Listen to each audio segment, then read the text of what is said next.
ஸ்ரீ அரபிந்தோ வின் the human cycle பயில்வதற்காக நம் அனைவரையும் இந்த இணையதளத்தின் மூலம் ஒருங்கிணைத்து இந்த நல்ல வாய்ப்பினை நமக்கு அருளியுள்ள பகவானுக்கும் ஸ்ரீ அன்னைக்கும் நமது நன்றியையும் வணக்கத்தையும் அவர்களது பொற்பாதங்களில் சமர்ப்பிப்போம். இத்தருணத்தில் நம் மனதில் எழும் ஒவ்வொரு எண்ணத்தையும், இங்கு நாம் பேசும் ஒவ்வொரு வார்த்தையையும் அவர்களுக்கு காணிக்கையாக சமர்ப்பிப்போம். அனைவருக்கும் மாலை வணக்கம். நாம் இப்பொழுது த ஹியூமன் சைக்கிள் அதில் சாப்டர் இரண்டாவது சாப்டர் பார்த்து கொண்டிருக்கின்றோம். அதனுடைய தலைப்பு the age of individualism and reason. போன செஷனில் பேராகிராஃப் 7, 8, 9 பார்த்தோம். இந்த செஷனில் பேராகிராஃப் 10 and 11 கடைசி 2 பேராகிராஃப்ஸ் பார்ப்போம். பகவான் இந்த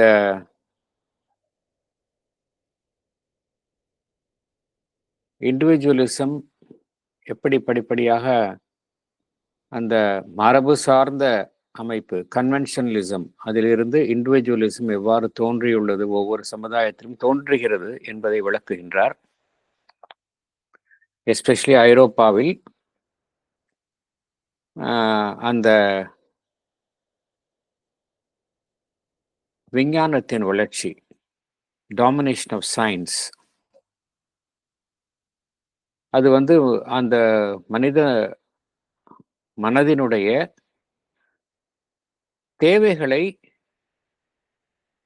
உளவியல் ரீதியான தேவைகளை அது பூர்த்தி செய்தது.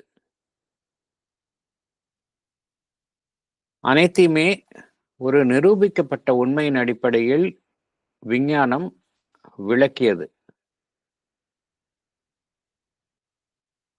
அதே போல இந்த உண்மைகள் எல்லாமே பார்த்தோம் என்றால் அனைவராலும் பரிசோதித்து உண்மை என கண்டறியப்படும் தன்மையுடையவை. இந்த உண்மைகள் எல்லாம் பொதுவாக எல்லோராலும் ஏற்றுக்கொள்ளக்கூடியவை. ஏனென்றால் அனைவராலும் பரிசோதித்து உண்மை என்று நிரூபிக்கப்படக்கூடியவை.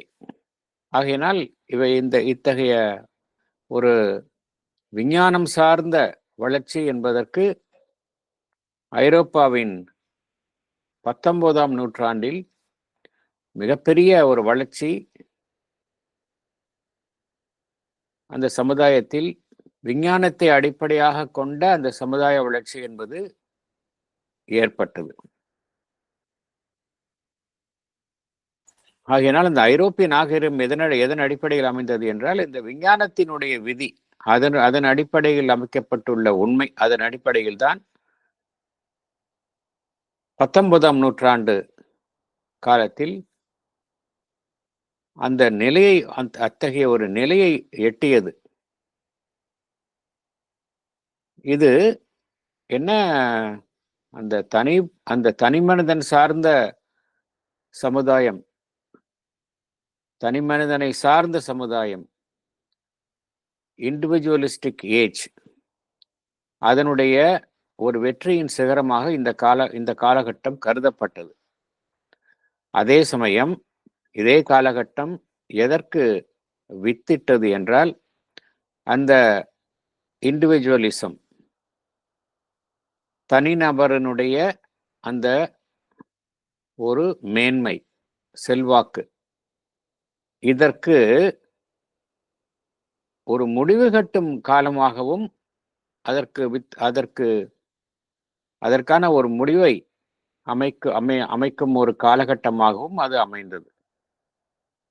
ஆகையினால் இங்கு இரண்டுமே காணப்படுகின்றது. ஒன்று, அந்த இண்டிவிஜுவலிஸ்டிக் ஏஜ், அதனுடைய ஒரு முழு வெளிப்பாடும் அந்த காலகட்டத்தில் காணப்பட்டது. அதே சமயம் அதனுடைய முடிவுக்கான ஆரம்பமும் அப்பொழுது ஏற்பட்டது என்று பகவான் குறிப்பிடுகின்றார். இதுல என்ன நடைபெற்றது என்றால், எல்லாமே ஒரு பொதுப்படியான விதிகள், யூனிவர்சல் லாஸ். அதன் அடிப்படையில் தான் சமுதாயம் வழிநடத்தப்பட்டது. சோஷியல் லைஃப் எப்படின்னா it is governed by the universal laws. அது என்ன ஒரு நிலைக்கு கொண்டு சென்றது என்றால், இந்த பிரபஞ்சம் தழுவிய விதிகள் எல்லாமே தனி மனிதனுடைய சுதந்திரத்தை ஒரு அமுக்கும் வண்ணம் செயல்பட்டன. இந்த விதிகள் எல்லாம் எல்லாரோடும் ஏற்றுக்கொள்ளப்பட்டாலும் இவை தனி மனிதனுடைய ஒரு சுதந்திரத்தை முடக்கி வைத்தன. ஆகையினால் என்ன நடைபெற்றது? ஒவ்வொரு தனி மனிதனும் அவனுக்கென்றே பிரத்யேகமாக கண்டறியப்படும் உண்மைக்கு பதிலாக பொதுவாக சமுதாயத்திற்கு எது உண்மை என்று அனுமதிக்கப்பட்டதோ அதை வலுக்கட்டாயமாக ஏற்றுக்கொள்ளும் ஒரு நிலை ஏற்பட்டது. அதனால் என்ன நடைபெற்றது என்றால், இங்கே பகவான் என்ன குறிப்பிடுகின்றார்? ஒரு இறுகிய பொருளாதார அமைப்பை சேர்ந்த அல்லது அரசு அமைப்பை சார்ந்த ஒரு பொது உடைமையான சமுதாயம் தான் காணப்பட்டதை ஒழிய அங்க தனி மனிதனுடைய ஒரு சுதந்திரம் என்பது அந்த இடத்தில் மறுக்கப்பட்ட நிலையில் எகைன் மீண்டும் அதே நிலைக்கு திரும்பும் ஒரு அபாயம் ஏற்பட்டது என்று பகவான் குறிப்பிடுகின்றார். The individual is again deprived of his freedom and must have his whole life and action determined by the mechanism of the state. ஒரு காலத்தில் மதம் சார்ந்த அமைப்புகள் எல்லாம் மேலோங்கி கோலோச்சின. அதற்கு பதிலாக அரசு அதனுடைய இயந்திரம் என்பது ஒரு இறுகிய நிலையில் அனைவரையும் ஒரு அடக்கி ஆளும் முறையை கையாண்டன என்று பகவான் குறிப்பிடுகின்றார். இதெல்லாம் பார்த்தோம் அப்படின்னா ஒரு புதிய அமைப்பு. ஆனா அதனுடைய ஸ்ட்ரக்சர் மாறல அப்படிங்கிறார். அந்த காலத்துல எப்படி ஒரு தனி மனிதர் ஒரு ஒரு ஒரு ஒரு சமுதாயத்தில் ஒரு சாஸ்திரம் அதை நம்பி இதுதான் பின்பற்ற வேண்டும் என்கின்ற ஒரு நியதி ஒரு காலத்தில் இருந்தது. அதே மாதிரி இப்பொழுது அதற்கு பதிலாக என்ன நடைபெற்றது என்றால் ஒரு நியூ வெர்ஷன் ஆஃப் ஆர்டர். ஒரு அரசை சார்ந்த அரசினால் நிர்வகிக்கப்படும் ஒரு விதிமுறைகள் அனைவருக்கும் பொதுவாக பின்பற்றும் வண்ணம் வற்புறுத்தப்பட்டன என்று பகவான் குறிப்பிடுகின்றார். எல்லாமே ஒரு காலத்துல மன்னர்கள் அவர்கள் விதிகளை நிர்ணயித்தார்கள். தானும் அதை கண்டுபிடித்தார்கள், அதை கடைபிடித்தார்கள். அதற்கு பதிலாக இப்பொழுது என்ன நடைபெறுகின்றது என்றால் அந்த அரசு விதியை நிர்ணயிக்கின்றது. அதையே அந்த அனைவரும் பின்பற்ற வேண்டும் என்று வற்புறுத்துகின்றது. அதற்கு மேலும் என்ன, அந்த பண்டைய காலத்தில் காணப்பட்ட அந்த வகுப்பு வாதங்கள், அந்த வகுப்பில் காணப்படும் ஏற்ற இறக்கங்கள், ஹைரார்கிக்கல் அரேஞ்ச்மெண்ட் ஆஃப் கிளாஸஸ், ஒவ்வொரு வகுப்பிற்கும் காணப்பட்டுள்ள உரிமைகள் கடமைகள் எல்லாம் இருந்தன. ஒரு காலகட்டத்தில் ஒரு சமுதாயத்தில் இருந்தன. அதற்கு பதிலாக என்ன நடைபெற்றது, என்ன ஏற்பட்டது என்றால் அனைவருக்கும் ஒரு பொதுவான சமமான கல்வி வழங்கப்பட வேண்டும், சமமான வாய்ப்பு வழங்கப்பட வேண்டும் என்கின்ற ஒரு நிலை உருவாகியது. அது பிற்காலத்தில் எவ்வாறு மாறியது என்றால், எத்தகைய கல்வியை ஒருவர் பயில வேண்டும் என்பதை நிபுணர்கள் நிர்ணயித்தார்கள். தனி மனிதர்கள் அதை தேர்ந்தெடுப்பதற்கு பதிலாக ஒரு பொதுவான ஒரு அமைப்பை நிபுணர்கள் தனி மனிதர்களுக்காக தேர்ந்தெடுத்தார்கள். ஆகையினால் பகவான் என்ன கூறுகின்றார், இதெல்லாம் நம்மளுடைய பண்டைய காலத்துல காணப்பட்ட அந்த 4 ஆசிரமாஸ், அதை ஒட்டிதான் இதுவும், அந்த நிலையில்தான் இதுவும் காணப்படுகின்றது. ஒரு தனி மனிதனுடைய திருமணம், குடும்பம், குழந்தைகளுடைய கல்வி எல்லாமே அந்த சமுதாயத்தினுடைய அந்த அரசினால் எல்லாமே நிர்வகிக்கப்படுகின்றது, நிர்ணயிக்கப்படுகின்றது. எப்படி பண்டைய காலத்தில் அந்த வானப்பிரஸ்தம் என்று கூறக்கூடிய ஒரு வாழ்வினுடைய ஒரு மனிதன் இறுதி கட்டமாக வானப்பிரஸ்தம், சந்நியாசம் என்றெல்லாம் ஆசிரமாஸ் நிறுவியதோ, இந்த ஓல்டு ஆரியன் சொசைட்டி, அந்த சமுதாயத்தில் எப்படி நிலவியதோ அதே போன்று இங்கும் எங்கு எது காணப்படுகின்றது என்றால், மனிதன் என்பவன் நீண்ட காலம் உழைப்பதற்காக அவன் வற்புறுத்தப்படுகின்றான். இறுதியில் அவனுக்கு ஓய்வு வழங்கப்படுகின்றது. அந்த ஓய்வை அவன் அனுபவிக்க வேண்டும் என்கின்ற ரீதியில் ஓய்வு கட்டாயமாக வழங்கப்படுகின்றது. இதெல்லாம் பகவான் என்ன கூறுகின்றார்? It is old wine in the new bottle. அது மாதிரிதான் காணப்படுகின்றது என்று பகவான் கூறப்படுகின்றார். அதனுடைய தாத்பரியத்தில் எந்த விதமான மாற்றமும் இல்லாமல் அந்த old structure in a different form அதுதான் காணப்படுகின்றது என்று பகவான் குறிப்பிடுகின்றார். மேலும் பண்டைய காலத்துல மனிதனுக்கு சுதந்திரம் வழங்கப்பட்டது. ஒரு மனிதன் ஆன்மீக வாழ்வை அவனுடைய இளமை காலத்திலேயே தேர்ந்தெடுத்தாலும் அதற்கு அனுமதி வழங்கப்பட்டது. ஆனால் இங்கு அந்த அனுமதி கூட இங்கு வழங்கப்படவில்லை என்று மனிதனுடைய சுதந்திரம் மறுக்கப்பட்டது என்று பகவான் குறிப்பிடுகின்றார். எல்லாமே ஒரு இறுகிய நிலையில், இறுகிய கட்டமைப்புக்குள் தார்மீக நெறிகள், பழக்க வழக்கங்கள் எல்லாமே அங்கு வகுக்கப்பட்டன. அதை யாருமே கொஸ்டின் பண்ண முடியாது. ஈவன் அறிவுபூர்வமாக கூட இதை யாருமே கேள்வி கேட்க முடியாத நிலையில் இவைகள் எல்லாம் அமைக்கப்பட்டன. எல்லாமே ஒவ்வொரு மனிதனுடைய அந்த சமுதாயத்தினுடைய அமைப்பு என்பது எத்தகையில் அமைக்கப்பட்டது என்றால், எல்லாமே பொருளாதார ரீதியாகவும் பொருளாதாரத்தை ஒட்டிய செயல்பாடின் அமைப்பிலும் தான் அனைத்துமே அமைக்கப்பட்டன. அது என்ன நடைபெற்றது என்றால், இதனால் தனி மனிதனுடைய சுதந்திரம் என்பது அங்கு முடக்கப்பட்டது. ஒட்டுமொத்த பொருளாதார சமுதாயத்தினுடைய பொருளாதார நலன் அது மாத்திரம்தான் கணக்கில் எடுத்துக்கொள்ளப்பட்டதை ஒழிய தனி மனிதனுடைய அந்த சுதந்திரம் என்பது இங்கு மறுக்கப்பட்டது என்று பகவான் குறிப்பிடுகின்றார். ஆகையினால் பகவான் என்ன கூறுகின்றார்? இந்த நிலையில் இந்த ஒரு அமைப்பும் ஒரு புதிய எழுச்சியினால் மறுக்கப்பட்டன. இதற்கு எதிராக ஒரு புதிய தனிமனிதனை ஒட்டிய ஒரு கிளர்ச்சிகள், அவனுடைய உரிமைக்காக போராடும் நோக்கத்துடன் அமைந்த கிளர்ச்சிகள் தோன்றின. அந்த காலகட்டத்தில் ஐரோப்பாவில் தோன்றின என்று பகவான் குறிப்பிடுகின்றார். அதே போல இந்த என்ன நடைபெற்றது, எப்படி விஞ்ஞானம் ஒரு அறிவுபூர்வமான சிந்தனை எல்லாம் சமுதாயத்திற்கு ஒரு காலகட்டத்தில் எவ்வாறு உதவியதோ அதே போல இதனுடைய செயல்பாடுகளும் தங்களுடைய எல்லையை மீறின என்று பகவான் குறிப்பிடுகின்றார். இதனுடைய செயல்பாடு தங்களுடைய எல்லையை மீறி செயல்பட்டன என்று பகவான் குறிப்பிடுகின்றார். ஆகையினால் என்ன நடைபெற்றது என்றால், பிற்காலத்தில் தோன்றிய உளவியல் ரீதியான அந்த ஞானம், சைக்கலாஜிக்கல் அண்ட் சைக்கிக் நாலேஜ், இது என்ன செய்தது என்றால் ஒரு தனி மனிதன் குறித்த ஒரு புதிய பார்வையையும் புதிய வழியையும் மனித குலத்திற்காக வழங்கின. அதற்கான அறிகுறிகள் ஐரோப்பிய சமுதாயத்தில் தோன்ற ஆரம்பித்தன என்று பகவான் குறிப்பிடுகின்றார். அப்பொழுது என்ன நடைபெறுகின்றது என்றால், அந்த ஏஜ் ஆஃப் ரீசன், வெறும் அறிவை சார்ந்து செயல்படும் சமுதாயம் என்பது ஒரு முடிவுக்கு அதையும் தாண்டிய நிலையில் செயல்படும் ஒரு நிலை உருவாகும் சூழ்நிலை ஏற்பட்டது என்று பகவான் குறிப்பிடுகின்றார். அப்போ இங்கு எதையெல்லாம் இங்கு அங்கீகரிக்கப்பட்டன, கவனத்தில் எடுத்துக்கொள்ளப்பட்டன என்றால், அறிவை தாண்டி செயல்படும் ஒரு அமைப்பும் இருக்கின்றது, அதை தாண்டிய உண்மைகளும் காணப்படுகின்றன என்பதற்கான வரவேற்பு ஐரோப்பிய சமுதாயத்தில் தோன்ற ஆரம்பித்தன என்று பகவான் குறிப்பிடுகின்றார்.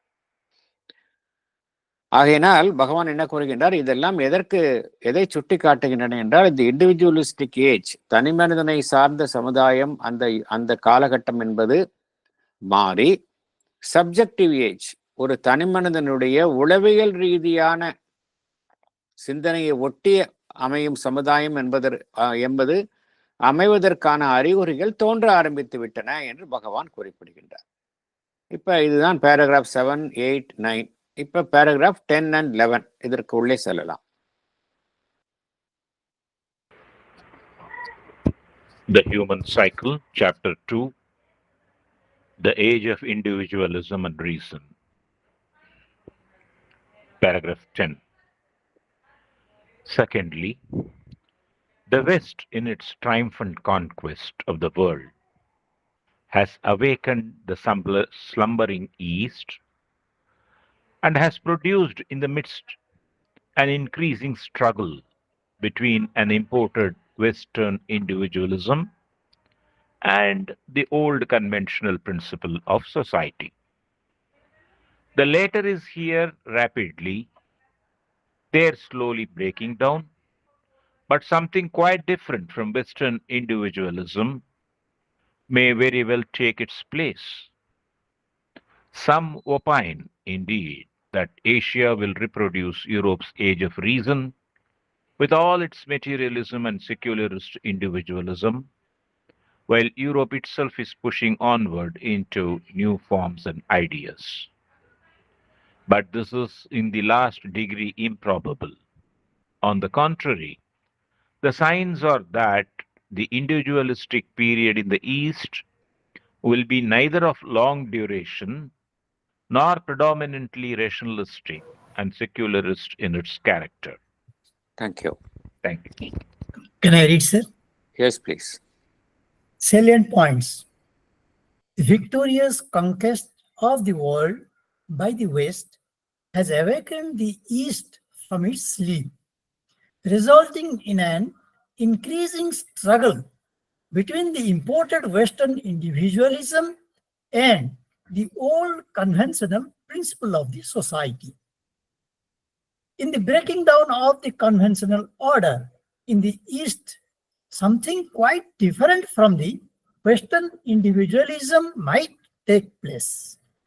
Some have the opinion that the East would adopt Europe's age of reason and individualism, but this is improbable.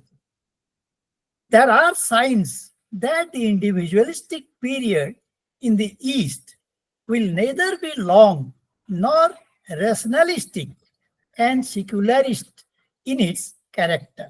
Thank you, sir. Thank you. இப்போ எல்லாருமே நம்ம இந்தியன் சொசைட்டியை எடுத்துக்கொண்டாலும் கூட மேற்புறமாக நம்ம வந்து அந்த மாறுதல்கள் ஏற்படுவதை காண்கின்றோம் நம்முடைய சமுதாயத்தில், எஸ்பெஷலி இந்தியன் சொசைட்டியில். எல்லா துறைகளிலும், எல்லா செக்ஷன்ஸ் ஆஃப் த சொசைட்டிலையும் மாறுதல்கள் ஏற்படுவதை நாம் காண்கின்றோம்.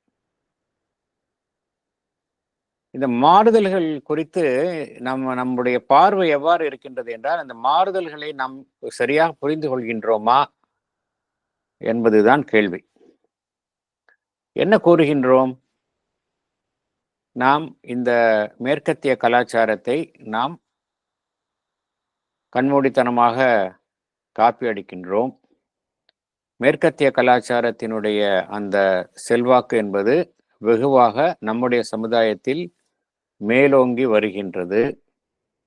ஆதலால் என்ன நடைபெறும் என்றால், நாம் நம்முடைய அந்த தனித்தன்மை, நம்மிடம் உள்ள சிறப்புகளை நாம் இழந்து வருகின்றோம்.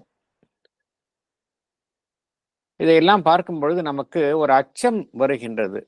நல்ல விஷயங்களை நாம் இழந்து விடுகின்றோமா? இந்த மேற்கத்திய நாகரிகத்தில் உள்ள அந்த மேம்போக்கான விஷயங்களை நாம் அவைகளினால் கவரப்பட்டு நம் நாட்டினுடைய நல்ல விஷயங்கள், நல்ல வேல்யூஸ், இதைகளெல்லாம் இழந்து விடுகின்றோமா? அப்படி என்றால் நம் நாடு ஒரு பின்னோக்கி செல்கின்றதா? எதிர்காலம் எவ்வாறு இருக்கும் நமக்கு என்றெல்லாம் கவலை எழுகின்றது. ஆனால் இங்க பகவானும் சரி, அன்னையும் சரி இதைதான் கூறுகின்றார்கள். நமக்கு வந்து என்ன ஒரு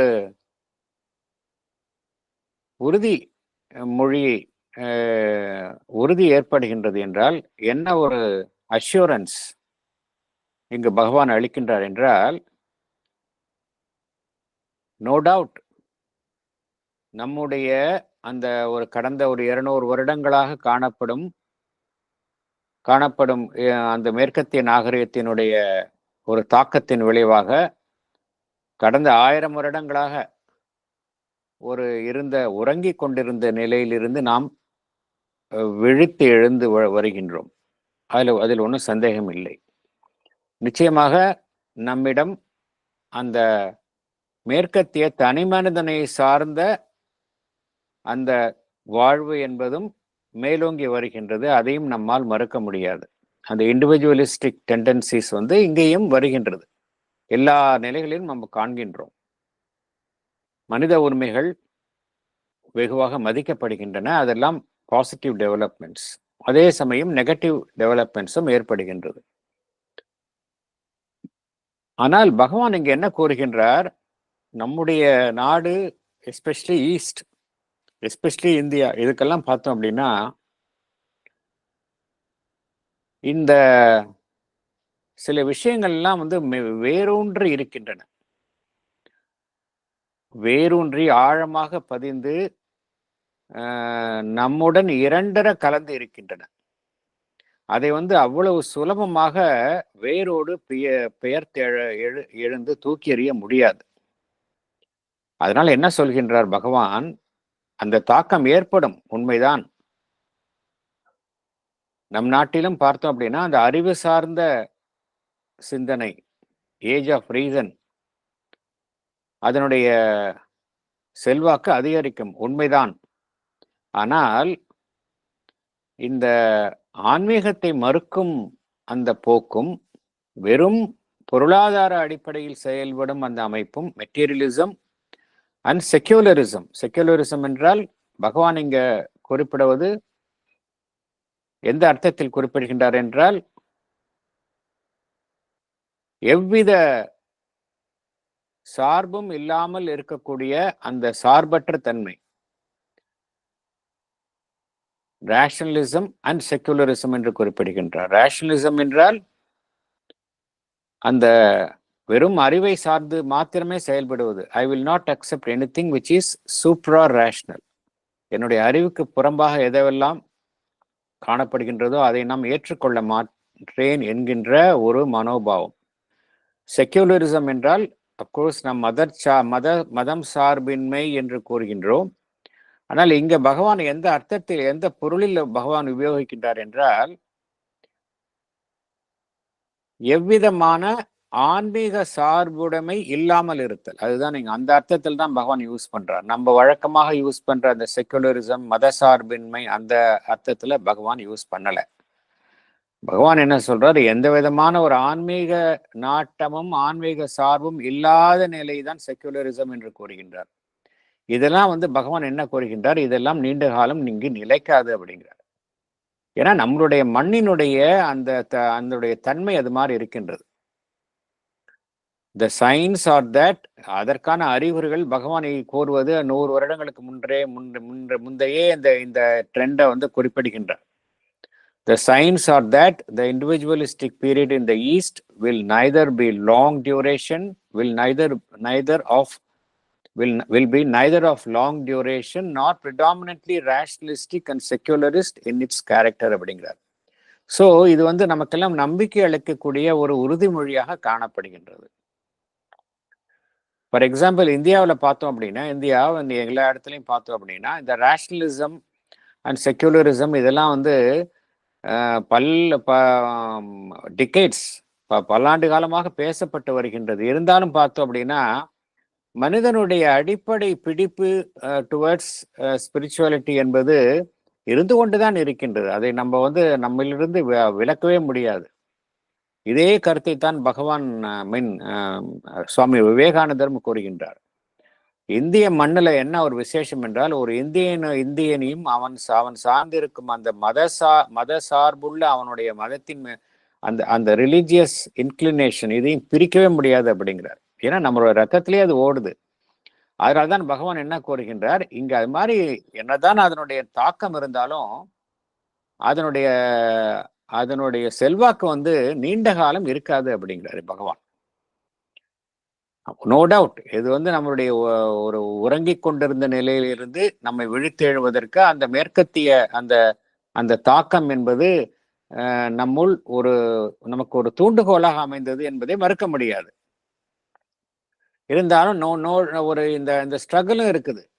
ஒரு சமயம் வந்து அந்த மேற்கத்திய நாடுகளிலிருந்து நம் நாட்டிற்கு வந்த அந்த வெஸ்டர்ன் இண்டிவிஜுவலிசம் ஒரு புறம் இருக்கின்றது. மறுபுறம் நம்மளுடைய மரபு சார்ந்த மரபை ஒட்டி அமைந்த சமுதாயம் விதிகள் இருக்கின்றன. இவைகளுக்கும் இடையிலே முரண்பாடு எப்பொழுதுமே இருந்து கொண்டுதான் இருக்கின்றது. அந்த மரபு சார்ந்த சமுதாயம் என்பதும் என்ன பார்க்கின்றோம் என்றால் அதனுடைய கட்டமைப்பு உடைந்து கொண்டே போகின்றது. அதையும் நாம் மறுக்க முடியாது. அதனால பகவான் இங்க என்ன கூறுகின்றார்? சில கூறுகின்றார்கள் ஆசிய நாடுகளில் பார்த்தோம் அப்படின்னா அந்த ஐரோப்பாவில் எவ்வாறு அந்த ஏஜ் ஆஃப் ரீசன் அறிவு சார்ந்த அந்த காலகட்டம் என்பது வெறும் பொருளாதார ரீதியில் மதசார்பற்ற ஒரு தனி மனிதனை சார்ந்த சமுதாயம் எவ்வாறு அமைந்ததோ அவ்வாறு தான் ஆசியாவிலும் அமையும் என்ற கருத்தை சிலர் கூறுகின்றனர். இது எந்த காலகட்டத்தில் கூறுகின்றனர்? ஐரோப்பாவே அதிலிருந்து விடுபட்டு வேறொரு நிலையை நோக்கி செல்ல முயற்சிக்கின்றது. ஐரோப்பா வெறும் பொருளாதார ரீதியாக மாத்திரம் இல்லாமல் வேறொன்றை நோக்கி செல்லும் அறிகுறிகள் காணப்படுகின்றன. அந்த காலகட்டத்தில் எப்படி இது மாதிரி ஆசியாவில் வந்து இந்த இந்த வெறும் அறிவு சார்ந்த பொருளாதார அமைப்பை சார்ந்த எவ்வித ஆன்மீக சார்பற்ற நிலை என்பது நிலைத்து நிற்கும் என்பதற்கு சாத்தியக்கூறு இல்லை என்று பகவான் குறிப்பிடுகின்றார். This is in the last degree improbable என்று பகவான் குறிப்பிடுகின்றார். ஆகையினால பகவான் வந்து நமக்கெல்லாம் தோன்றக்கூடிய ஐயப்பாடுகள், அச்சங்கள் அவைகளையெல்லாம் போக்கும் வண்ணம் தான் இந்த கருத்தை கூறுகின்றார். The merger of east and west வந்து நடைபெற்று கொண்டே இருக்கின்றது. The best of the west and the best of the east, இவை இரண்டும் சேர்ந்த ஒரு அமைப்பாகத்தான் வரக்கூடிய காலங்களில் உலகம் அமையும் என்பதற்கான உறுதிமொழியை பகவானும் அன்னையும் கூறியுள்ளனர். இதற்கான ஏற்பட்ட ஒரு ஆரம்ப காலகட்ட ஒரு டிவைன் இறைவனுடைய திட்டமாக அமைந்ததுதான் மேற்கத்திய the best of western culture.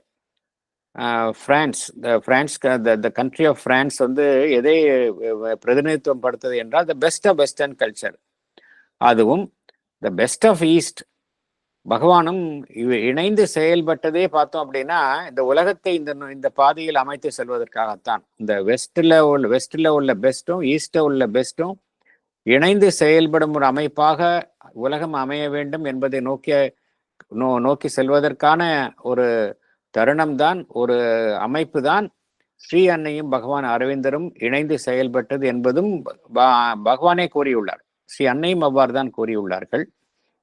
ஆகையினால நமக்கெல்லாம் வந்து ஒரு பகவான் வந்து ஒரு பாசிட்டிவ் அவுட்லுக் அதை தருகின்றார்.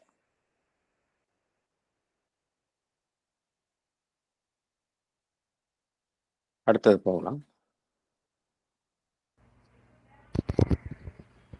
If then the East, as the result of its awakening, follows its own bent and evolves a novel social tendency and culture that is bound to have an enormous effect on the direction of the world's civilization, we can measure its probable influence by the profound results of the first reflex of the ideas, even of the unawakened East, upon Europe.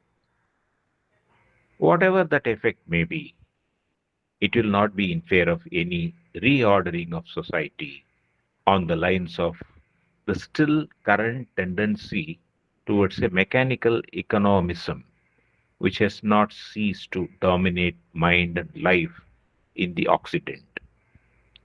The influence of the East is likely to be rather in the direction of subjectivism and practical spirituality, a greater opening of our physical existence to the realization of ideals other than the strong but limited aims suggested by the life and body in their own gross nature. Thank you. Thank you. Explanation. படிக்கட்டுமாங்க சார்? Yes madam. If the awakened East follows its own way and evolves a new social tendency and culture, it will have an enormous effect on world civilization. We can see its influence by the results of the flowing of ideas from East to the West. The effect will not be inclined towards reordering of society on the lines of mechanical economism. The influence of the East would rather be in the direction of subjectivism and practical spirituality. The aim of physical existence would be realization of ideals other than the limited aims of our life and body in their gross nature. Thank you, sir. Thank you. கிழக்கத்திய நாடுகள்ல ஒரு பெரிய ஒரு மாற்றம் மேற்கத்திய நாடுகளினுடைய தாக்கத்தால் என்ன ஏற்பட்டது என்றால், அந்த கிழக்கத்திய நாடுகள் ஒரு ஆழ்ந்த உறக்கத்தில் இருந்து அதனுடைய ஒரு மந்தமான நிலையிலிருந்து விழித்தி கொண்டன. இது ஒரு positive impact of the western civilisation. அதே சமயம் அந்த கிழக்கத்திய நாடுகள் அந்த வெறும் மேற்கத்திய நாடுகளினுடைய அந்த கலாச்சாரத்தை அப்படியே பின்பற்றாமல் தனக்கென்றே ஒரு பாதையை உருவாக்கி ஒரு சமுதாய அமைப்பையும் ஒரு கலாச்சாரத்தையும் உருவாக்கும் பட்சத்தில் அது இந்த உலக சமுதாயத்தும் உலகத்தினுடைய அந்த உலக சமுதாயத்தினுடைய உலக சமுதாயம் அதனுடைய நாகரிகம் அதில் ஒரு மாபெரும் ஒரு தாக்கத்தை ஏற்படுத்தும் அப்படிங்கிறார். எப்பொழுது என்றால் ஆசிய நாடுகள் தனக்கென்றே ஒரு புதிய பாதையையும் ஒரு புதிய கலாச்சாரத்தையும் உருவாக்கும் தருணத்துல அது இந்த உலக நாகரிகத்தின் மீது ஒரு மிகப்பெரிய தாக்கத்தை ஏற்படுத்தும் அப்படிங்கிறார். பெரிய மாற்றத்தை உண்டு பண்ணும் அப்படிங்கிறார். இதனுடைய தாக்கம் ஏற்கனவே அதனுடைய அறிகுறிகள் தோன்ற ஆரம்பித்து விட்டன அப்படிங்கிறார் பகவான்.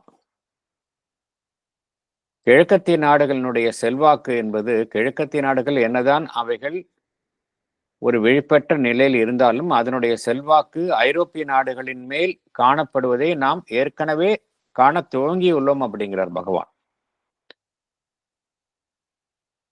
எவ்வளவோ ஆன்மீக புருஷர்கள் மேற்கத்திய நாடுகளுக்கு சென்று நம்மளுடைய ஆன்மீக அந்த கருத்துக்களை பரவி வருகின்றனர்.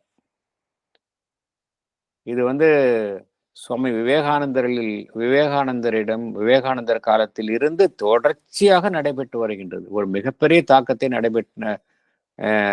உண்டாக்கி வருகின்றனர். ஃபார் எக்ஸாம்பிள், இந்த யோகா என்கின்ற அந்த சொல், யோகா என்றால் இவங்க வெஸ்டர்ன் சொசைட்டியில் எப்படி நினைச்சிட்டு இருக்காங்க அப்படின்னா, they are relating that word with exercise, asanas. Hatha yoga தான் அவங்க யோகா அப்படின்னு அவங்க ஈக்குவேட் பண்ணிக்கிறாங்க. பட் ஸ்டில் அந்த சொல் இங்க ரொம்ப எல்லா மேற்கத்திய நாடுகள் எல்லா கண்ட்ரிலையும் பார்த்தோம்னா அந்த சொல் இப்போ ஒரு பெரிய பழகிய சொல்லாக, அனைவரும் அறிந்த சொல்லாக காணப்படுகின்றது. அந்த சொல்லினுடைய ரியல் மீனிங், அவர்கள் பொருளை புரிந்து கொள்ளும் தருணத்துல அவங்களுக்கு தெரியும் அது it is connecting with one's soul அப்படிங்கிற ஒரு பொருளை அவர்கள் புரிந்து கொள்வார்கள். ஆனால் இப்பொழுது மேம்போக்காக எவ்வாறு அனைவராலும் அறியப்படுகின்றது என்றால், something to do with one's own inner self through physical exercises என்கின்ற ரீதியில் அந்த ஒரு பரிச்சயம் அனைவருக்கும் மேற்கத்திய நாடுகளில் உள்ளதை நாம் காண்கின்றோம்.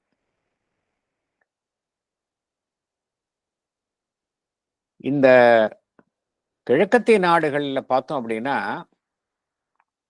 இந்த மாற்றங்கள் மேற்கத்திய நாடுகளில் எவ்வாறு ஒரு வெறும் பொருளாதார அடிப்படையில் அமைக்கப்பட்டதோ அதே ரீதியில் இங்கு அந்த சமுதாயம் அமையாது என்று பகவான் குறிப்பிடுகின்றார். Whatever that effect may be, it will not be in favor of any reordering of society on the lines of the still current tendency towards a mechanical economism, which has not ceased to dominate mind and life in the Occident. இப்போ நம்மளுடைய கிழக்கத்திய நாடுகளிலும் பார்த்தோம் அப்படின்னா எது ஒரு அதிக எந்த கருத்து மனிதனுடைய மனதையும் வாழ்வையும் மேலோங்கி வழிநடத்துகின்றது என்றால் பொருளாதார ரீதியான ஒரு சிந்தனை தான் மேலோங்கி வழி நடத்துகின்றது. இருந்தாலும் பகவான் என்ன கூறுகின்றார்? இதன் அடிப்படையில் மாத்திரம் சமுதாயம் அமைக்கப்படாது என்று பகவான் குறிப்பிடுகின்றார். எப்படி இருக்கும் அந்த கிழக்கத்திய நாடுகளினுடைய செல்வாக்கு என்றால், அந்த மனிதனுடைய உளரீதியான சிந்தனை, உளரீதியான செயல்பாடுகள் அதை ஒட்டிதான் அமையும் அப்படிங்கிறார். அதே போல ஒரு பிராக்டிக்கல் ஸ்பிரிச்சுவாலிட்டி, ஒரு நடைமுறையை ஒட்டி அனுசரிக்கப்படும் ஆன்மீகம், அதை ஒட்டிதான் மனித சமுதாயம் கிழக்கத்திய நாடுகளில் அமையும் அப்படிங்கிறார். அதே போல நம்மளுடைய வாழ்வு, இந்த புவி சார்ந்த வாழ்வு என்பது வெறும் நம்முடைய புற அமைப்பு, வாழ்வினுடைய புற அமைப்புகளினுடைய நோக்கத்தை திருப்தி செய்யும் வண்ணம் அமையாமல் அதைவிட ஒரு மேலான நோக்கத்தை திருப்தி செய்யும் வண்ணம் அமையும் என்று பகவான் குறிப்பிடுகின்றார். The influence of the East is likely to be rather in the direction of subjectivism and practical spirituality, a greater opening of our physical existence to the realization of ideals other than the strong but limited aims suggested by the life and the body in their own gross nature. வெறும் உடல் தேவைகளை பூர்த்தி செய்வதற்காகவும் வாழ்வினுடைய ஆசாபாசங்களை பூர்த்தி செய்வதற்காகவும் தான் வாழ்வு என்பது அமைக்கப்படும் என்கின்ற குறுகிய ரீதியில் அமையாமல் ஒரு உயர்வான ஒரு லட்சியத்தை பூர்த்தி செய்யும் வண்ணமாக மனித வாழ்வு அமையும் என்று பகவான் குறிப்பிடுகின்றார். இதெல்லாம் நம்ம எப்படி அணுக வேண்டும் என்றால், பகவானுடைய 5 கனவுகள் நமக்கு எல்லாருக்குமே தெரியும்.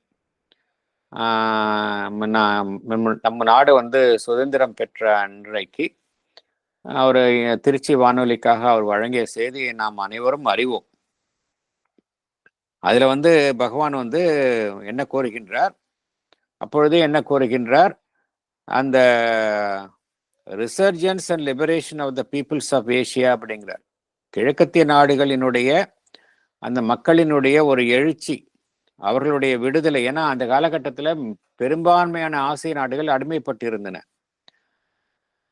அதே போல கிழக்கத்திய நாடுகளினுடைய பங்கு மனிதனுடைய சமுதாயத்து முன்னேற்றத்தில் வெகுவாக இருக்கும் எதிர்காலத்தில் அப்படின்னாரு. அது நான் பார்க்குறோம். இப்போ கிழக்கத்திய நாடுகளினுடைய இது அப்பவே ஆரம்பித்து விட்டது. ஜப்பான்ல தொடங்கி கொரியா, அதே போல நிறைய நாடுகள் பார்த்தோம் அப்படின்னா நன்றாக இன்னைக்கு உலக பொருளாதாரத்தில் முக்கியமான பங்கை வகிக்கின்றன. அதே போல பகவான் இன்னொரு கருத்தையும் கூறுகின்றார். உலக ஒற்றுமையா ஏற்படும் அப்படிங்கிறாரு. World union forming the outer basis of a fairer, brighter and nobler life for all mankind அப்படிங்கிறார். ஒரு உலகத்துல ஒரு ஒற்றுமை ஏற்படும், ஒரு உலகம் என்பது ஒரு குளோபலைஸ்டு யூனிட்டாக இருக்கும் அப்படிங்கிறார். இதற்கான அறிகுறிகளையும் நாம் காண்கின்றோம். என்னதான் இங்கும் அங்கும் போர்கள் நடைபெற்றாலும் ஒரு உலகம் என்கின்ற அளவில் ஓரளவு எல்லோருமே ஒரு பொதுவான ஒரு கருத்திற்காக நாம் எல்லோருமே முயற்சிக்கின்றோம், பாடுபடுகின்றோம். அதே போல இறுதியாக பகவான் என்ன கூறுகின்றார்? அந்த 4வது கனவாக இறுதியாக பகவான் கூறுவது மனிதன் அதிமனிதனாக மாறும் அந்த நிலைமை நிச்சயமாக ஏற்படும் என்று கூறுகின்றார். 4வது கனவாக என்ன கூறுகின்றார்? The spiritual gift of India to the world has already begun என்று கூறுகின்றார். ஆன்மீக பரிசு இந்தியா உலகத்திற்கு வழங்கும் என்கின்ற அந்த ஆன்மீக பரிசு என்பது ஏற்கனவே அந்த உலகத்திற்கு ஏற்கனவே இங்கு துவங்கியுள்ளது என்று பகவான் குறிப்பிடுகின்றார். இந்தியா இந்த உலகத்திற்கு வழங்கும் ஆன்மீக பரிசு என்பது ஏற்கனவே இதற்கான அறிகுறிகள் தோன்ற ஆரம்பித்து விட்டன என்று கூறுகின்றார். ஸோ இதெல்லாம் பார்க்கும் பொழுது பகவான் இந்த கருத்தையும் இந்த பகவானுடைய கனவுகளையும் பார்க்கும் பொழுது நமக்கெல்லாம் வந்து ஒரு நன்கு ஒரு நம்பிக்கை அளிக்கும் வண்ணம் தான் பகவானுடைய கருத்துக்கள் அமைகின்றன. ஆனால் பகவான் வந்து ஒரு கருத்தை கூறிய ஒரு ஒரு ஒரு ஒரு ஸ்டேட்மெண்ட், ஒரு கருத்தை பகவான் வெளிப்படுத்தி உள்ளார். என்ன கூறியுள்ளார்? நான் சங்கல்பித்த எதுவும் தோல்வி இது இது இது நாள் வரை தோல்வி கண்டதில்லை என்ற ஒரு கருத்தை கூறியுள்ளார். நான் சங்கல்பித்த எதுவும் இது நாள் வரை தோல்வி கண்டதில்லை என்று பகவான் குறிப்பிடுகின்றார். ஏனென்றால் அவர் அந்த 1920ஸ்லயே பார்த்தோம் அப்படின்னா ஏபி புராணிக்கு வந்து அளித்த வாக்குறுதியில் இந்தியா விடுதலை பெற்றுவிட்டது என்றே கூறினார். பெற்றுவிடும் இந்த வாக்குறுதி உனக்கு தருகின்றன என்றால் அதுதான் நடைபெற்றது. அதனால பகவானினுடைய கனவு என்பது வெறும் கனவு அல்ல, அது எதிர்காலத்தில் நடக்க போகும் விஷயத்தை நிதர்சனமாக இன்றைய கூறுவது. ஆகையினால் நாம் எல்லாம் வந்து இந்த உலகத்தை பார்க்கும் பொழுது எவ்வளவோ அச்சம் தரக்கூடிய விஷயங்கள், நிகழ்வுகள் ஏற்படுகின்றன. நிறைய பேர் வந்து நெகட்டிவா பேசுறாங்க, பெசிமிஸ்டிக்காக பேசுகின்றார்கள். நம்ம வந்து ஸ்ரீ அரபிந்தோ அந்த Mother being the followers of the Mother and Sri Aurobindo எந்த காலகட்டத்திலையும் இந்த உலகம் குறித்த நம்பிக்கையை நாம் இழந்துவிடக்கூடாது. ஏனென்றால் இதெல்லாம் படிக்கும் பொழுது இந்த நம்பிக்கை நமக்கெல்லாம் பகவான் தருகின்றார். பேராகிராஃப் 11 போலாம் நம்ம.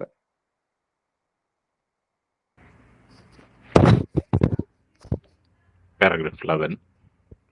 But most important of all, the individualistic age of Europe has in its discovery of the individual fixed among the idea forces of the future two of a master potency which cannot be entirely eliminated by any temporary reaction.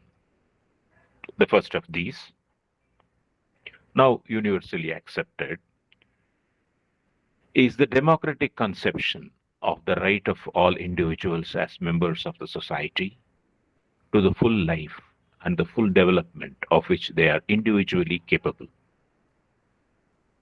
It is no longer possible that we should accept as an ideal any arrangement by which certain classes of society should arrogate development and full social fruition to themselves while assigning a bare and barren function of service alone to others.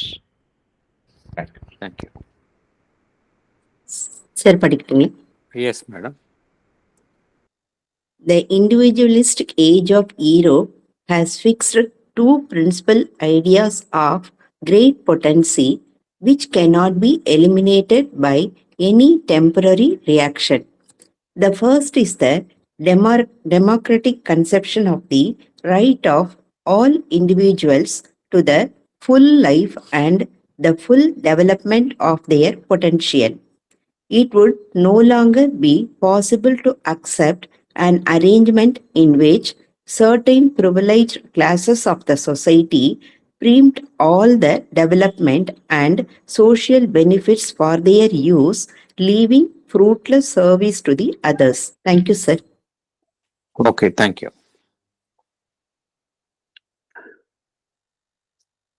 நம்ம ஏற்கனவே பார்த்தோம், the best of வெஸ்டும் best of ஈஸ்டும் இணையும் பொழுதுதான் உலகம் வந்து ஒரு நல்ல ஒரு சுபிஷமான நிலைக்கு வரும் அப்படிங்கிறத பார்த்தோம். இந்த பெஸ்ட் ஆஃப் வெஸ்ட் அப்படிங்கிறத பார்த்தோம் அப்படின்னா, வெஸ்டர்ன் கண்ட்ரீஸ்ல எஸ்பெஷலி அட்வான்ஸ் கண்ட்ரீஸ்ல ஒரு தனிமனிதனுடைய உரிமைகளுக்கு மிகவும் முக்கியத்துவம் வழங்கப்படுகின்றன.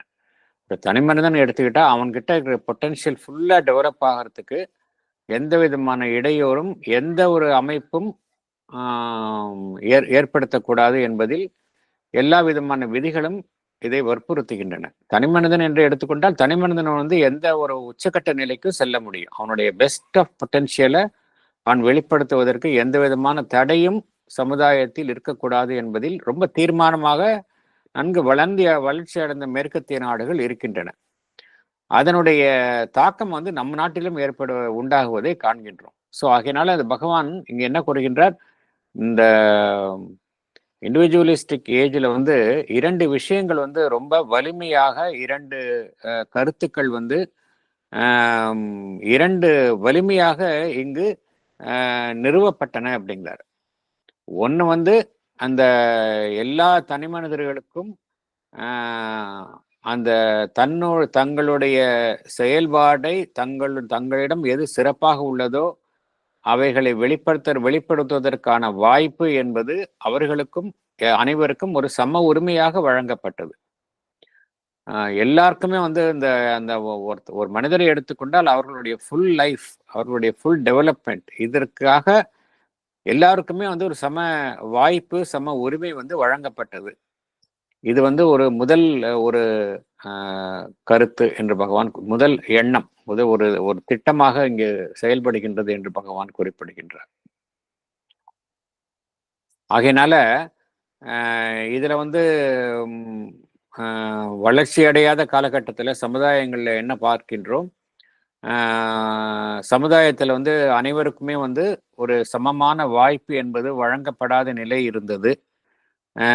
சமுதாயத்தில் சில பிரிவினர்களுக்கு, வலிமையான அமைப்புகளுக்கு வந்து அவர்கள்தான் எல்லா விதமான நன்மைகள், சமுதாயத்தினுடைய அனைத்து பலன்களையும் அவர்கள்தான் அனுபவிக்க வேண்டும் என்கின்ற நிலை இருந்தது. அதே போல அந்த எவையெல்லாம் வந்து ஒரு பயனளிக்காத, எந்த விதமான ஒரு நன்மையும் பயக்காத செயல்களாக காணப்படுகின்றனவோ அவைகள் எல்லாம் சில பிரிவினர்களுக்கு அந்த அந்த செயல்களை செய்யுமாறு அவர்களுக்கு விதிக்கப்பட்டது. இப்ப இதெல்லாம் மாறிவிட்டது என்று பகவான் குறிப்பிடுகின்றார். இந்த காலகட்டம் மாறிவிட்டது. இதை நாம் பார்க்கின்றோம், எல்லா சமுதாயங்களிலுமே இதை பார்க்கின்றோம்.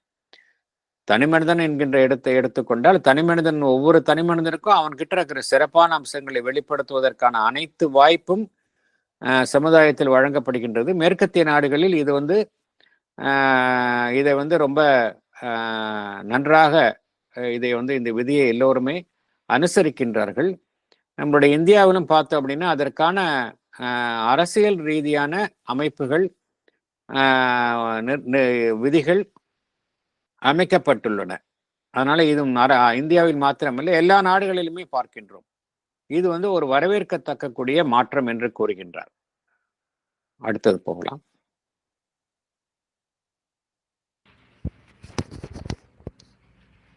It is now fixed that social development and well-being mean the development and well-being of the individuals in the society, and not merely a flourishing of the community in the mass, which resolves itself really into the splendor and power of one or two classes. This conception has been accepted in full by all progressive nations and is the basis of the present socialistic tendency of the world. But in addition, there is this deeper truth which individualism has discovered, that the individual is not merely a social unit. His existence, his right and claim to live and grow are not founded society on his social work and function. He is not merely a member of a human pack, hive or ant-hill. He is something in himself, a soul, a being, who has to fulfill his own individual truth and law, as well as his natural or his assigned part in the truth and law of the collective existence. Here Bhagavan has given a footnote which reads as below. This is no longer recognized by the new order, fascist or communistic. Here the individual is reduced to a cell or atom of social body. We have destroyed, proclaims a German exponent, the false view that men are individual beings. There is no liberty of individuals, there is only liberty of nations or races. Footnote ends. Thank you. Thank you. Salient points. Sir? Yes, madam. It is also established that social development and well-being means development and well-being of all the individuals in the society and not merely the flourishing of one or two classes. In addition, there is the recognition of a deeper truth that the individual is not merely a social unit, and his right to live and grow are not founded solely on his social work and function. He is not merely a member of a human pack. He is a soul, a being who has to fulfill his own individual truth and law, as well as his assigned part in the law of the collective existence. Thank you, sir. Thank you. முதல்ல பார்த்தோம், ஒவ்வொரு தனி மனிதனும் இந்த தனி மனிதனை சார்ந்த சமுதாய அமைப்பில் ஒவ்வொரு தனி மனிதனுக்கும் அவனுள் உள்ள சிறப்பான திறமைகளை வெளிப்படுத்துவதற்கான அனைத்து வாய்ப்புகளும் சமமாக வழங்கப்பட்டன அனைவருக்கும் என்பதை பார்த்தோம். அதே போல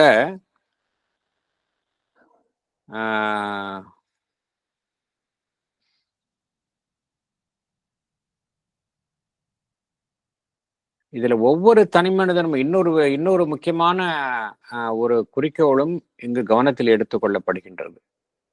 என்ன அப்படின்னா, ஒரு சமுதாய வளர்ச்சி என்பதும் அனைவருடைய நன்மை என்பதும் எதன் அடிப்படையில் அமைக்கப்பட வேண்டும் என்றால், எல்லா தனி மனிதர்களுடைய வளர்ச்சியும் நன்மையும் அதில் அடங்க வேண்டும் என்பதுதான் அங்கு கவனத்தில் எடுத்துக்கொள்ளப்பட்டது. அதாவது ரெண்டு விஷயம் பார்த்தோம். முதல் விஷயம், ஒவ்வொரு தனி மனிதனுடைய ஒரு சிறப்பான அம்சமும் சமமாக அனைவரும் வெளிப்படுத்துவதற்கான வாய்ப்பு அமைக்கப்பட்டது. இந்த மேற்கத்திய நாடுகளில் தோன்றிய அந்த இண்டிவிஜுவலிஸ்டிக் ஏஜ் என்பதனுடைய இரண்டு முக்கியமான ஒரு விளைவுகளை பகவான் குறிப்பிடுகின்றார். இந்த இரண்டு முக்கியமான விளைவுகள் என்பது எப்பொழுதுமே நிலைத்து இருக்கக்கூடியவை. இதை யாருமே நிராகரிக்க முடியாது, தற்காலிகமானவை இல்லை என்று கூறுகின்றார். நீண்ட காலத்திற்கு இந்த இரண்டு விஷயங்கள் இருக்கக்கூடியவை என்று கூறுகின்றார். ஒன்று தனி மனிதனுடைய எந்த விதமான உரிமையும் அனைவருக்கும் சமமாக அந்த உரிமை என்பது வழங்கப்பட வேண்டும்.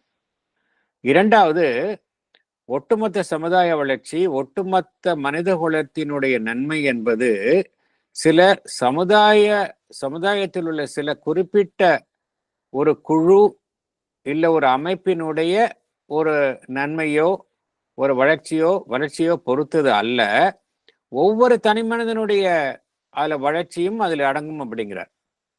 It is no fixed that social development and well-being mean the development and well-being of all the individuals in the society, and not merely a flourishing of the community in the mass, which resolves itself really into the splendor and power of one or two classes.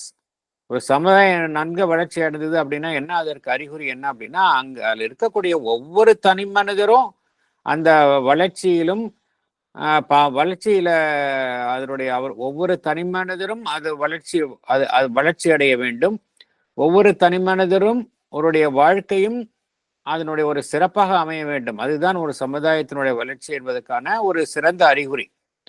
அதற்கு பதிலாக அந்த சமுதாயத்தில் இருக்கக்கூடிய ஒரு ஒரு ஒரு இங்க பகவான் என்ன கோருகின்றார், the splendor and power of one or two classes, ஒரு சில வகுப்புகள் அவைகளினுடைய ஒரு சிறப்பான ஒரு அம்சமோ சிறப்பான ஒரு சக்தியோ அதனுடைய வெளிப்பாடு என்பது ஒரு சமுதாயத்தினுடைய ஒரு ஒட்டுமொத்த வளர்ச்சிக்கு அறிகுறி இல்லை அப்படிங்கிறார். இந்த விஷயமும் இங்கு கவனத்தில் எடுத்துக்கொள்ளப்பட்டது அப்படிங்கிறார். இது எல்லா விதமான வளர்ந்து வரும் நாடுகளிலும் இந்த விஷயம் கவனத்தில் கொள்ளப்பட்டது. இதுதான் சோசியலிச சமுதாயம் சோசியலிச அமைப்பு என்பதனுடைய அடித்தளமாக உலகத்தில் அமைந்துள்ளது என்று பகவான் குறிப்பிடுகின்றார். இதைக்கு மேலாக ஒரு கருத்தை பகவான் குறிப்பிடுகின்றார். ஒரு முக்கியமான கருத்து இது, ரொம்ப முக்கியமான கருத்து பகவான் குறிப்பிடுகின்றார். இதற்கெல்லாம் மேலாக ஒரு கருத்தை குறிப்பிடுகின்றார். ஒரு ஆழமான உண்மை என்று பகவான் குறிப்பிடுகின்றார். ஒரு ஆழமான உண்மையை இந்த தனி மனித சமுதாயம் என்பது கண்டறிந்துள்ளது அப்படிங்கிறார். ஒரு ஆழமான உண்மை அப்படிங்கிறார். என்ன ஆழமான உண்மை? ஒரு தனி மனிதன் என்பது வெறும் ஒரு சமுதாயத்தில் காணப்படும் வெறும் ஒரு சமுதாய அங்கமா? Whether individual is merely a social unit,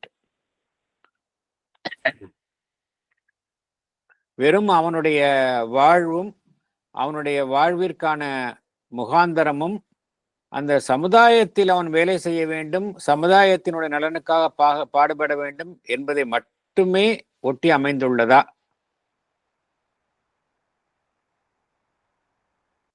இதைத்தான் பகவான் குறிப்பிடுகின்றார். He is not merely a member of a human pack, hive or anthill. ஒரு ஒட்டுமொத்த சமுதாயம் இருக்கு அப்படின்னா ஒரு தனிமனிதன் என்பவன் அது உள்ள ஒரு தேனீ கூட்டில் இருக்கக்கூடிய ஒரு தேனீ அமைப்பு போல அவனும் ஒரு அங்கம், அவ்வளவுதான்.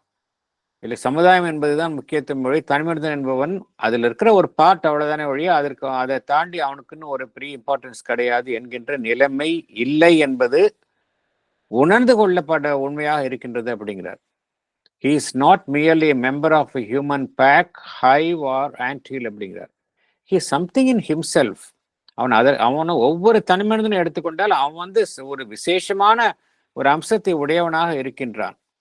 He is a soul, ஒரு ஆன்மன். ஒரு ஆன்மனை ஒரு தனிமனிதன் என்பவன் ஒரு தனி மனிதன் என்பவன் தனி மனிதன் மாத்திரம் இல்ல, அவன் ஒரு தனிப்பட்ட ஆன்மன், a being who has to fulfill his own individual truth and law. அவனுக்கென்றே ஒரு சுய தர்மம் இருக்கின்றது, ஸ்வதர்மா இருக்கின்றது. அதை நிறைவேற்றுவதற்காகத்தான் இந்த புவியில் அவன் இருக்கின்றான். as well as அது மாத்திரம் இல்ல, as well as his natural or assigned part in the truth and law of the collective existence. ஒரு ஒட்டுமொத்த சமுதாயத்தில் அவனுக்கு என்ன ஒரு பங்கு இருக்கின்றதோ அதையும் அவன் நிறைவேற்ற வேண்டும். அதுவும் இருக்கின்றது. அதே சமயம் அவனுக்கென்றே இருக்கக்கூடிய தனிப்பட்ட அம்சத்தையும் அவன் வெளிப்படுத்துவதற்காகத்தான் ஒரு தனிமனிதன் என்பவன் இருக்கின்றான் என்கின்ற உண்மையும் இதனால் வெளிப்பட்டது என்று பகவான் குறிப்பிடுகின்றார். அப்புறம் ஒரு ஃபுட் நோட்ல என்ன சொல்றார், இது இப்படிதான் இருந்தாலும் கூட சில கம்யூனிஸ்ட் கவர்மெண்ட்ல இது அனுசரிக்கப்படவில்லை அப்படிங்கிறார். சில கம்யூனிஸ்ட் கவர்மெண்ட், சில எதேச்சதிகார வர்க்கத்தை சேர்ந்த அரசாங்கங்கள், ஃபேசிஸ்ட் ஆர் கம்யூனிஸ்ட் கவர்மெண்ட்ஸ்ல அங்க எப்படி பாக்குறாங்க, இண்டிவிஜுவலிஸ் சைனாலையும் பாக்குறோம் நம்ம. இது same trend is available, is found in all communist countries. என்ன பாக்குறோம், அங்க ஒரு ஃபேசிஸ்ட், என்ன அர்த்தம், ஒரு பெரிய ஒரு எதேச்சதிகாரத்தை பொருந்திய ஒரு செயல்பாடு. இண்டிவிஜுவல் அப்படிங்கிறது ஒரு சோஷியல், ஒரு சமுதாய அமைப்புல வெறும் ஒரு ஆட்டம், அவ்வளவுதான், ஒரு செல், அவ்வளவுதான்.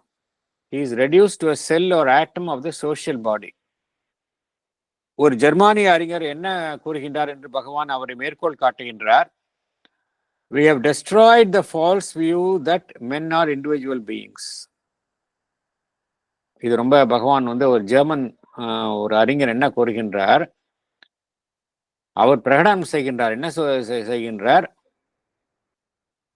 மனிதன் என்பவன் தனிப்பட்ட ஒரு ஜீவன் என்கின்ற ஒரு தவறான கருத்தை நாங்கள் அழித்துவிட்டோம். நாம் அழித்துவிட்டோம். மனிதன் என்பவன் ஒரு தனிப்பட்ட ஒரு அமைப்பு என்கின்ற ஒரு தவறான கருத்தை நாம் அழித்துவிட்டோம். We have destroyed the false view that men are individual beings. There is no liberty of individuals. இங்கே தனி மனிதனுக்கு சுதந்திரம் என்பது இல்லை. There is only liberty of nations or races. நாடுகளுக்கு அந்த மனிதன், அந்த ரேசஸ், வர்க்கத்திற்கு, சில குறிப்பிட்ட வர்க்கத்திற்கு தான் இங்கு சுதந்திரம் இருக்கிறது ஒழிய தனி மனிதனுக்கு சுதந்திரம் இல்லை என்பதை ஒரு ஜெர்மானிய அறிஞர் பிரகடனம் செய்கின்றார். அந்த என்ன கூறுகின்றார், அந்த அளவிற்கு இந்த கம்யூனிஸ்ட், அந்த ஃபேசிஸ்ட் டெண்டன்சி எல்லாம் தனி மனிதனுடைய அந்த சுதந்திரம், தனி மனிதனுக்கே ஒரு சிறப்பை மறுத்து விட்டன என்று கூறுகின்றார். இதுவும் இருக்கின்றது. ஆனால் பகவான் ஏற்கனவே என்ன கூறுகின்றார், இதெல்லாம் மாறிவிடும் அப்படிங்கிறார். இது ரொம்ப நாளைக்கு நிலைக்காது அப்படிங்கிறார். ரொம்ப நாளைக்கு ஒரு தனி மனிதனுடைய அந்த சிறப்பான அம்சத்தையோ சுதந்திரத்தையோ வெகு நாட்களுக்கு ஒருவர் முடக்கி வைக்க முடியாது அப்படிங்கிறார். ஒரு நாளைக்கு இதெல்லாம் தகர்த்து எறியப்படும் அப்படிங்கிறார். அடுத்தது போகலாம்.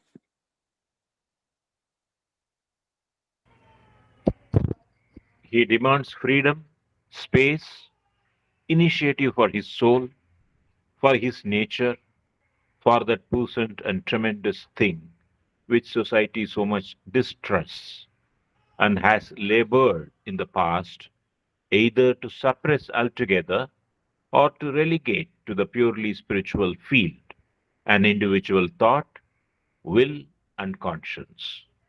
If he is to merge these eventually, it cannot be into the dominating thought, will, and conscience of others, but into something beyond, into which he and all must be both allowed and helped freely to grow.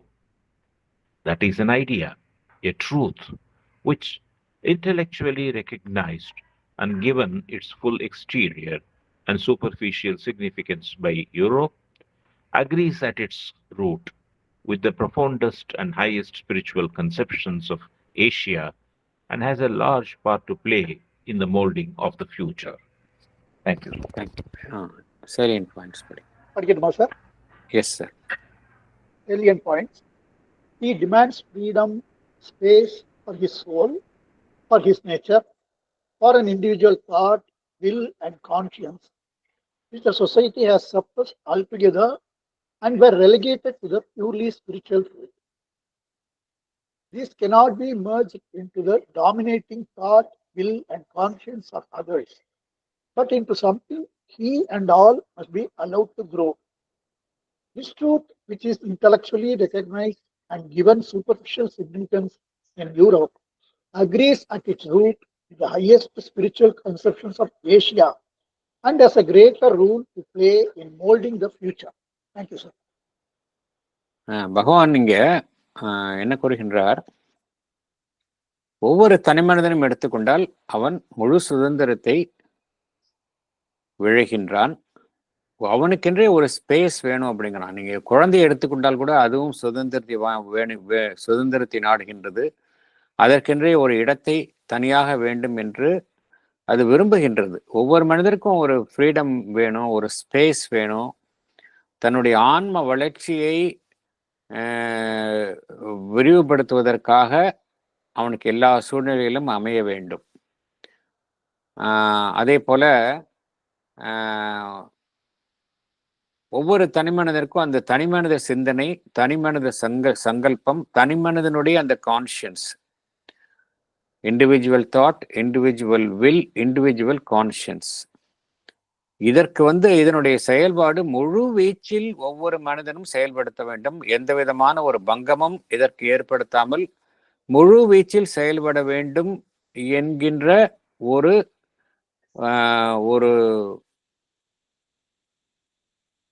இதை நோக்கி விழைதல் ஒவ்வொரு தனிமனிதனுக்கும் எடுத்துக்கொண்டால் இத்தகைய ஒரு அம்சங்கள் சிறப்பாக செயல்பட வேண்டும் என்கின்ற ஒரு ஒரு கோரிக்கை ஒவ்வொரு தனிமனிதனுக்கும் அவனுள்ளேயே இருக்கின்றது.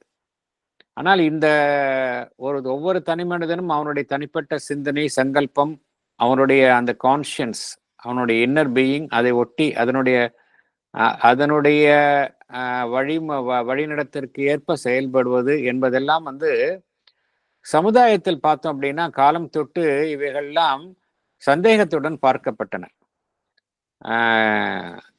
இவைகள் எல்லாம் ஏனென்றால் இதெல்லாம் சமுதாய நலனுக்கு எதிராக செயல்படும். ஒரு தனிமனிதன் அவனுடைய தனிப்பட்ட சுதந்திரமாக சிந்திக்க ஆரம்பித்து விட்டான் என்றால் அது சமுதாயத்தினுடைய ஒட்டுமொத்த அமைப்பில் இருந்து எதிராக அவன் செயல்பட ஆரம்பித்து விடுவான் என்கின்ற ஒரு சந்தேக கண்ணோட்டத்துடன் தான் இத்தகைய அம்சங்கள் எல்லாம் தனிமனிதனிடம் ஒரு வரவேற்கப்படாத நிலையில் காணப்பட்டன.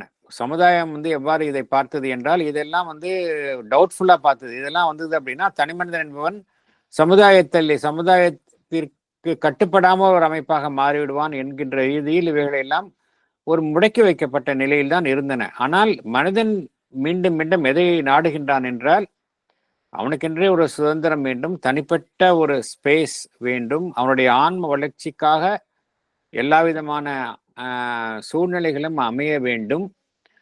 அதே போல அவனுடைய ஒரு சுதந்திரமான சிந்தனை, சங்கல்பம், தன்னுடைய உள்ளுணர்வை சார்ந்து செயல்படுவதில் என்பது முழுவீச்சில் செயல்பட வேண்டும் என்பதெல்லாம் ஒவ்வொரு தனிமனிதனுமே விரும்புகின்றான். ஒவ்வொரு தனிமனிதனும் பார்த்தோம் அப்படின்னா தன்னுடைய ஒரு எண்ணம், தன்னுடைய சங்கல்பம், தன்னுடைய உள்ளுணர்வு என்ன சொல்கின்றதோ அதனுடைய செல்வாக்கின்படிதான் செயல்பட வேண்டும் என்று எண்ணுகின்றானே ஒழிய மற்றவர்களுடைய ஒரு ஒரு செல்வாக்கு மிகுந்த எண்ணம், சங்கல்பம், மற்றவருடைய கான்சியன்ஸ் இதற்கு உட்பட்டு செயல்பட வேண்டும் என்று யாருமே விரும்புவது இல்லை. ஆனால் எதற்கு விரும்புகின்றான்? அவன் தன்னையும் கடந்த ஒரு அமைப்பு தன்னுள் செயல்பட வேண்டும் என்பதைத்தான் ஒவ்வொரு மனிதனுமே நாடுகின்றான். தனக்கும் மீறிய ஒரு அமைப்பு, ஒரு உயர்வான சக்தி தனக்குள் செயல்பட்டு தன்னை வழிநடத்த வேண்டும் என்றுதான் விரும்புகின்றானே ஒழிய மற்ற சக மனிதர்களுடைய சக்தியினுடைய ஆளுமையின் கீழ் தான் செயல்பட வேண்டும் என்று மனிதன் விரும்புவது இல்லை. இதைத்தான் பகவான் கூறுகின்றார். If he is to merge these eventually, mergeனா தன்னுடைய தனிப்பட்ட சிந்தனை, சங்கல்பம், conscience. If he is to merge these eventually, it cannot be into the dominating thought, will and conscience of others. மற்றவர்களுடைய சிந்தனைக்கு உட்பட்டு அவங்க செயல்பட வேண்டும் என்பதாக இருக்க முடியாது. But into something beyond, into which something beyondness, அவனையும் கடந்த ஒரு உயர் சக்தி. But into something, ஒரு உயர் consciousness, but into something beyond, into which he and all must be both allowed and helped freely to grow. தனிமனிதனாக இருக்கட்டும், சமுதாயமாக இருக்கட்டும், இவை இரண்டையும் கடந்த ஒன்று. அதனுடைய வழிநடத்தலின் பேர் தான் செயல்பட வேண்டும் என்பதுதான் ஒரு உண்மையாக இருக்க வேண்டும் என்பதைத்தான் விரும்புகின்றார்கள். இதுல பகவான் இங்கே கூறுவது இண்டிவிஜுவல். ஹி என்றால் இண்டிவிஜுவல் அண்ட் ஆல் என்றால் இந்த பிரபஞ்சம். ஒவ்வொரு தனி மனிதனும் சரி, அவன் சார்ந்துள்ள அந்த சமுதாயமும் சரி, இவை இரண்டும் எவ்வாறு செயல்பட அனுமதிக்கப்பட வேண்டும் என்றால் இவை இரண்டையும் கடந்த ஒன்று, அதனுடைய செல்வாக்கின் கீழ் செயல்பட அனுமதிக்கப்பட வேண்டும் என்ற கருத்தை தான் பகவான் குறிப்பிடுகின்றார். அதாவது பகவான் இங்கிருந்து ஒரு ஆன்மீக கருத்தை இந்த ஒரு சோசியல் ஆர்டர்ல கொண்டு வர வேண்டும் என்று குறிக்கின்றார். என்ன ஆன்மீக கருத்து அப்படின்னா, தனி மனிதனாக இருக்கட்டும், சமுதாயமாக இருக்கட்டும். தனி மனிதன் என்றால் இண்டிவிஜுவல், சமுதாயம் என்றால் அந்த கலெக்டிவ் அந்த யூனிவர்ஸ். இது ரெண்டுமே பார்த்தோம் அப்படின்னா இவை இரண்டையும் கலந்த ஒரு உயர்வான அம்சம் இருக்கின்றது, அந்த டிரான்சென்டென்ட், அந்த அனைத்தும் கடந்த ஒரு ஹையர் கான்சியஸ்னஸ்.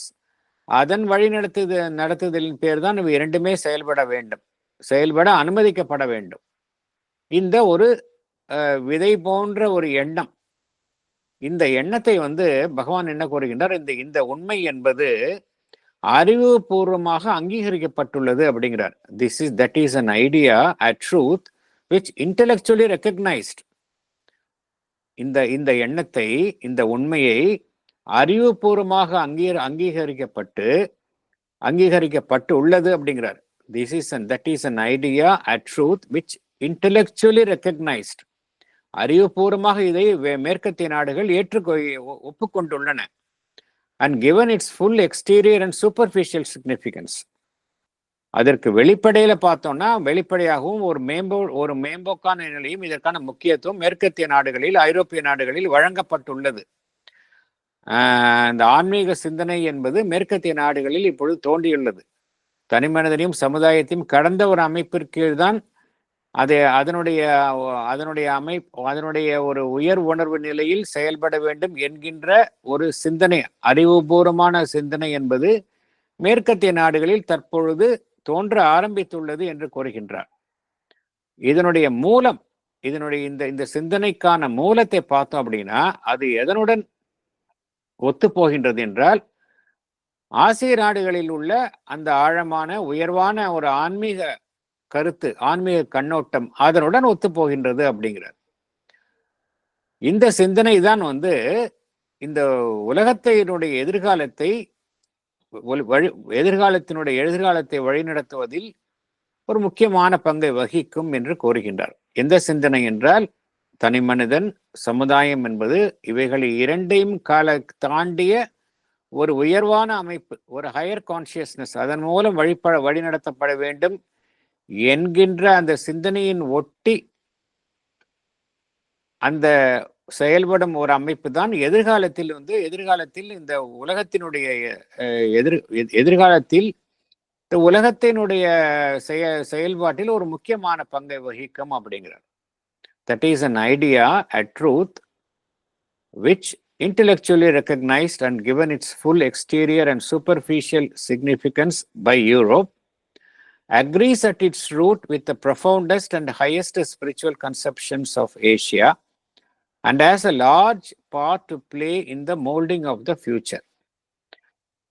இது வந்து ஆசிய நாடுகளில் பார்த்தோம் அப்படின்னா, ஒவ்வொரு நாட்டுக்குமே பார்த்தோம் அப்படின்னா, அதனுடைய நாடுகளில் இருக்கக்கூடிய அந்த ஆழமான கருத்துன்னு போனோம் அப்படின்னா, எல்லாமே வந்து அந்த டிவைன் கைடன்ஸ், தங்களையும் மீறிய ஒரு சக்தி என்பது இயக்குகின்றன என்பதை ஏற்றுக்கொள்கின்றன. ஆசிய நாடுகளில் ஏற்றுக்கொள்கின்றன. இந்த கருத்தும் மேற்கத்திய நாடுகளில் தற்பொழுது மேலோட்டமாக அங்கீகரிக்கப்பட்டுள்ள இந்த உண்மைக்கும் இடையில் தொடர்பு இருக்கின்றது என்று பகவான் குறிப்பிடுகின்றார். ஆகையினால் அடுத்தது வந்து பார்த்தோம் அப்படின்னா, இங்க பகவான் கூறப்படுவது அதற்கான அந்த அடுத்த சாப்டர் வந்து இந்த ஏஜ் ஆஃப் சப்ஜெக்டிவிசம், அதுதான் பகவான் இங்க கூறுகின்றார். இந்த ஒரு மனிதன் என்பவன் தன்னையும் சமுதாயத்தையும் கடந்த ஒரு அமைப்பினால் வழிநடத்தப்பட வேண்டும் என்கின்ற அந்த உண்மை என்பது பகவான் எது குறித்து கூறுகின்றார் என்றால் தி ஏஜ் ஆஃப் சப்ஜெக்டிவிசம். அதைத்தான் இங்க பகவான் குறிப்பிடுகின்றார். அடுத்த சாப்டர்ல சப்ஜெக்டிவ் சொசைட்டி என்பது குறித்து தான் பகவான் அங்க அடுத்த சாப்டர்ல விளக்குகின்றார். இதில் வேற எதுவும் கருத்துக்கள் இருந்தால் தெரிவிக்கலாம்.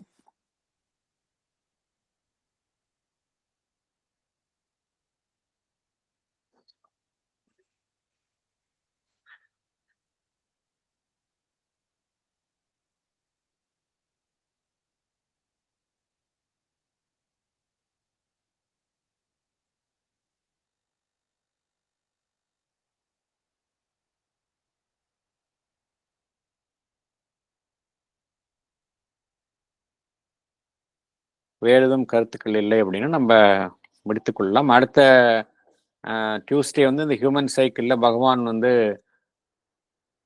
த coming of the subjective age என்று அதை தலைப்பிட்டுள்ளார். The coming of the subjective age, இதுதான் வந்து எதிர்காலத்தில் வரப்போறக்கூடிய சமுதாயம் என்று பகவான் அப்பொழுதே வந்து தெளிவாக கோடிட்டு காட்டியுள்ளார். எப்படி இந்த எதிர்காலத்தில் வரப்போகக்கூடிய சமுதாயம் சப்ஜெக்டிவ் ஏஜாக இருக்கின்றது என்பதை நாம் பார்ப்போம்.